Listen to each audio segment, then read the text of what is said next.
I'm what you might call a real-life superhero. Let me tell you my story.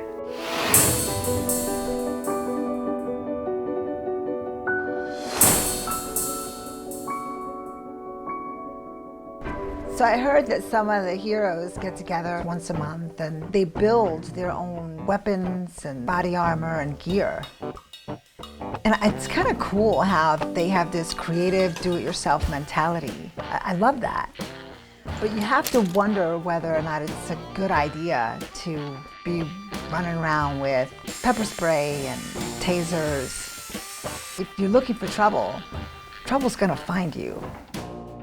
You're going into some really dangerous areas. I'm in Belltown and Cap Hill and places where you might have people pull guns on you, and yet I'm still waiting for a vest and I have no funding, so victim is like, here, we could build one. Oh, that's great. So it's got a 18 piece of 18 gauge steel, and underneath it's a 3/4 inch polycarbonate. Unless you want to be blatant and have armor showing like I do, my leg and arm guards, only because you can color them up. I would want this under my shirt because I wouldn't want to go around wearing a vest, be like, please shoot me.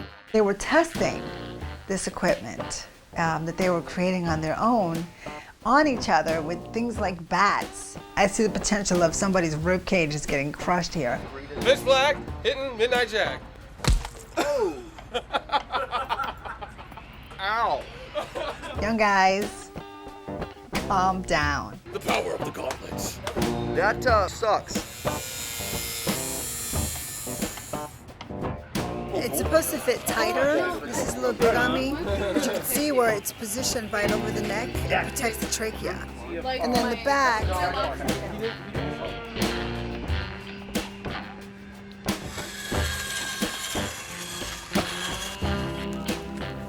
We're not doing this just for fun. I kind of want my mommy.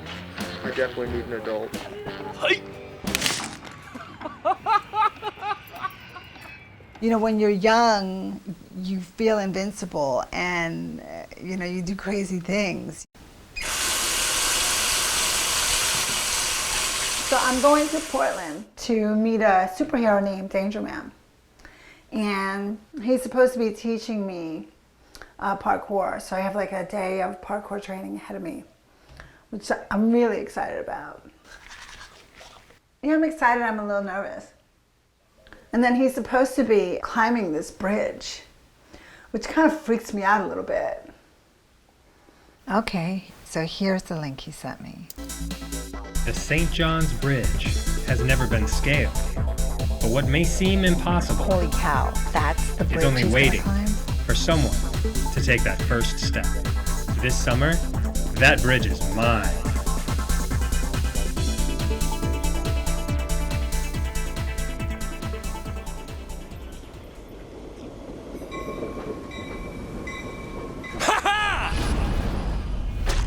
The Danger Man concept came from me realizing that it was at the moment of risk that I was able to grow beyond my own fears. And so I make a practice of going to places where I don't actually know if I can successfully traverse this obstacle. He's really cool. He kind of reminds me of like a Spider-Man. It feels like he has a lot of really great skills for crime fighting. I'm probably going to push you a little bit against your limits. Okay. All right? Yeah. Good. Good. All right, well, let's start with precisions. I'm trying to figure out some way to build Danger Man into a superhero-themed guerrilla marketing concept. I make no pretenses about being a crime fighter. My purpose is to gain sponsorship. I was surprised that Danger Man was really more interested in, I guess, making money, really. You could totally do that. You have all the upper body strength you need. Yeah. That's all it takes. Yes. Ah, you got it. And I was even born the year of the monkey. There's no excuse. The day of training with Danger Man was crazy. The next day, I couldn't move. I was sore from my neck all the way down to my toes. I felt every single fiber of my being. And that's an example of how really it's important to diversify your training if you can, because you become, I think, a more well-rounded, physically fit person, and that's important. And the other thing is that you have to know your body and you have to know your limitations. And you have to know when you're pushing yourself too far.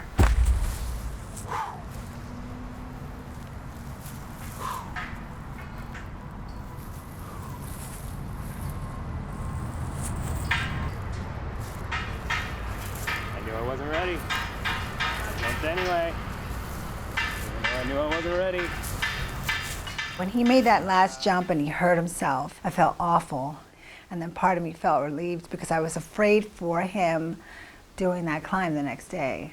I think I might have just lost my bridge climb. Oh, It's all right. no. It's not bad. It's not bad. I might still do tomorrow.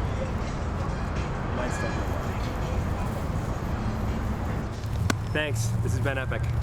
Thank you. Boom! You guys are awesome. I'm hoping I'm going to see you tomorrow. All right, cool. Okay? They call him Danger Man for a reason. There's definitely risk involved in what he does. I don't think there's any risk to anybody else. Really all about the risk to himself. So right now we're headed to the St. John's Bridge. This is the bridge that Danger Man was supposed to climb this morning, but he had to call it off. There are supposed to be some other superheroes here who said they were gonna try to stop him. When I saw the Blue Blaze and Anti-Man coming across the street, they kind of reminded me of Batman and Robin. Anti-Man is like 6'5", really scary, scarecrow looking, dark, stitching around the eyes so you couldn't really see his face. Blue Blaze was sort of this jester type character almost, wearing bright blue spandex, and he had a parasol. I didn't know what to think. So you got hurt yesterday, or? Yeah, he injured an ankle. Talking about Danger Man? Yeah, which is, I guess, pretty common in parkour training. I think Anti-Man and the Blue Blaze were disappointed that Danger Man didn't show up. They were there to stop him by any means necessary. Stupid me, you know, I'm in the middle of this whole thing, and I didn't want Danger Man to do it. I didn't want to witness it because I was so nervous for him. But the truth is that, you know, he could get stuck, he could need help, he could get injured, he could fall on a bridge. What happens to oncoming traffic? I mean, there's so many things that could happen that do affect other people. It's really not a joke. What's the origin of your costume and your name? Anti-Man means anti-crime, but I put a little superhero flair to it. I wear this so nobody can see who I am. My origins, they all started, you know, with ex-girlfriends, you know, and friends that had been raped. I got sick and tired of this. They wouldn't let me do anything.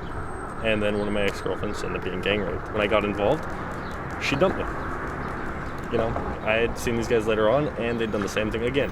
So I stopped them again. I was like, wow, I'm really making a difference here. I'm stopping these assholes, you know? Yeah. I don't have to worry about ethics.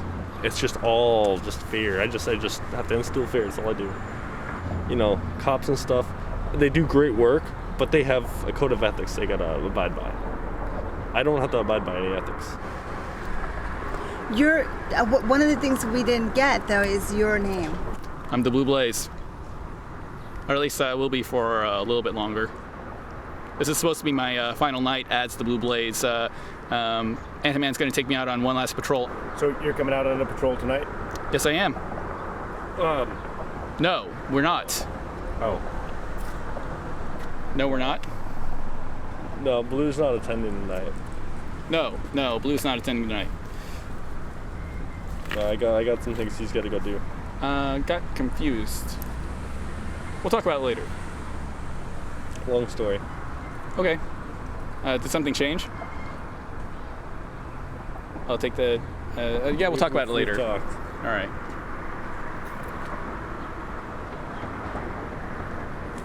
I'm not trying to be like a douche or anything. It's just... No, I think there was a miscommunication somewhere. See?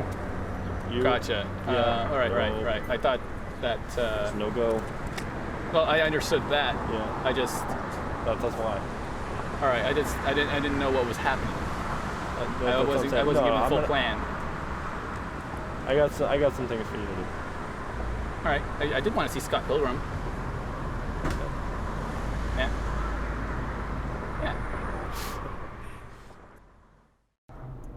This is insane, you know? And you try to keep a straight face, but it's hard to do. Every time I meet a new hero, there's a different level of anxiety because I don't know what to expect. I may be even a little superheroed out, but I'm in Portland and I have one more person to meet. And as tired as I am and as little confused as I am, I have to meet Zeta Man. The first thing I should address is that I do not consider myself a superhero. Our superheroes are our first responders, our police force, our EMTs, firefighters. Those guys are the real superheroes that make me want to go out and make a difference in my own small way. There are normal people out there every single day making this world a better place. That's why I feel like I'm not a superhero. Really, I'm not. I'm just this weird costume activist guy.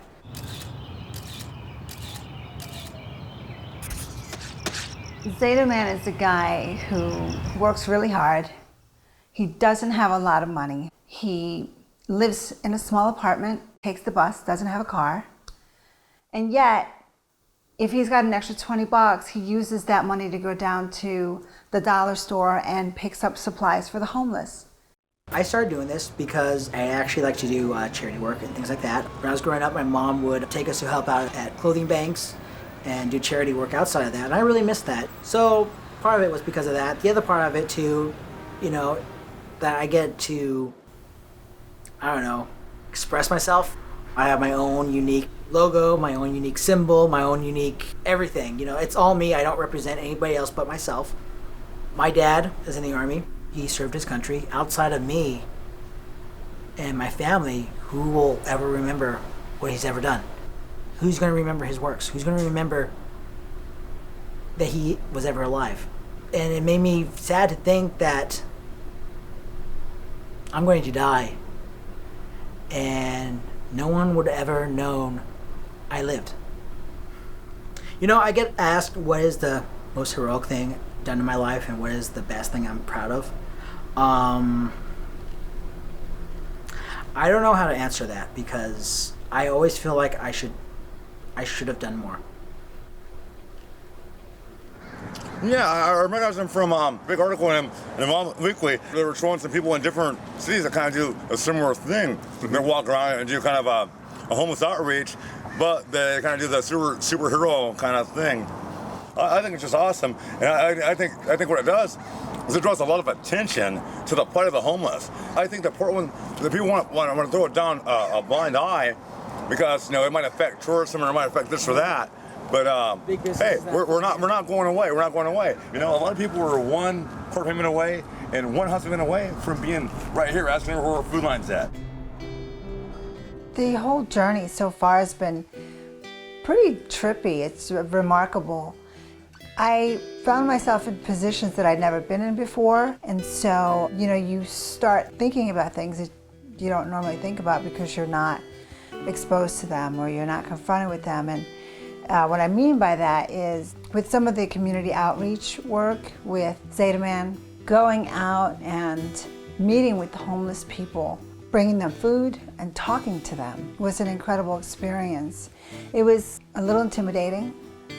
I was always taught to, avoid people who were on the street that you didn't know.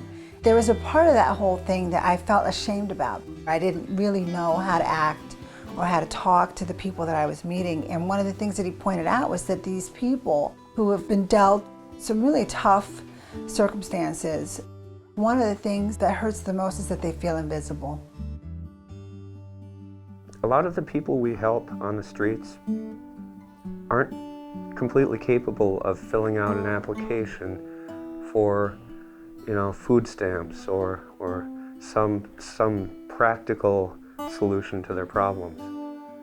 A lot of them are damaged human beings.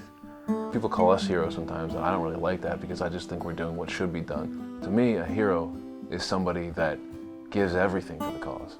It's moving. It's doing something. It's better than sitting on the couch. I've committed assaults, burglaries, I've sold drugs, I've used drugs, I've done a lot of shit I'm not proud of. This is my way of giving back for all of the bad things I did as a younger man. If you had to answer a call, who are you fighting for? I know that it would be for women because I've been a victim of abuse myself. You know, a person has to have a mission. They have to have something that is bigger than themselves, greater than themselves.